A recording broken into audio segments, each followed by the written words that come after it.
Hey guys, I'm here with Brad Leeper from Generis, and Brad's been here at Westridge Church today and helping train some of our church planters. We had a large group in there today, and he's been talking to them about how do you build a culture, a generous culture in your church. And there were several things that you said that just grabbed me that I feel like leaders really need to hear. One of the things you said was the church planter or the lead pastor needs to be the chief financial leader or resource gatherer. Can you explain that? Because I think a lot of times we as pastors go, I need somebody else in my church to take the lead on raising finances. Typically, the senior pastor is the voice in the face of the church, or the voice in the face of the vision. So donors personify the vision with the pastor. So that the pastor typically is going to become the person to engage the heart of the donor as the primary point.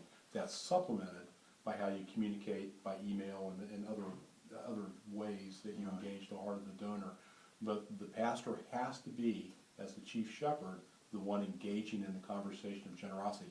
It is so much of the journey of the spiritual life. The intersection of the physical and the spiritual is expressed through finances. Yeah, and you even used the scripture, 1 Timothy chapter 6. Yes.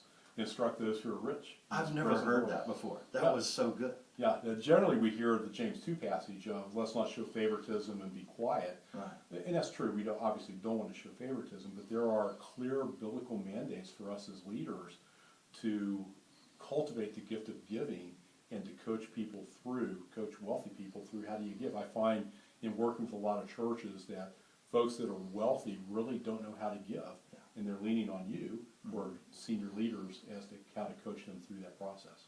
And they need it, yet so many times as leaders we pull away from them because we feel like that's too private or personal of an issue. Or they already know how to give. Yeah. I find there's no correlation between wealth and knowing how to give that wealth away. Yeah. So a key function with the senior leader is to teach. What do I do with what God has entrusted to me? They generally don't know. Yeah. Now there's something else you said that I thought was fantastic. Okay, once somebody does give to our organization, to our church, or to our church plant, you said silence is dangerous. What did you mean by that in that context? Typically, in a church context, we presume upon the donor. You're a Christ follower, you're part of our church. I just presume that you know how to give. You know the drill, you know the mechanics. Your loyalty rests here with the church. So we are silent in engaging the relationship. It's deadly. Not only is it dangerous, but it's deadly. Giving is a function of trust. It's a giving of a relationship, which requires conversation. How do you talk about your vision? How do you say thank you to the donor? How do you help them understand the correlation between their gift and the outcome of what the ministry is going?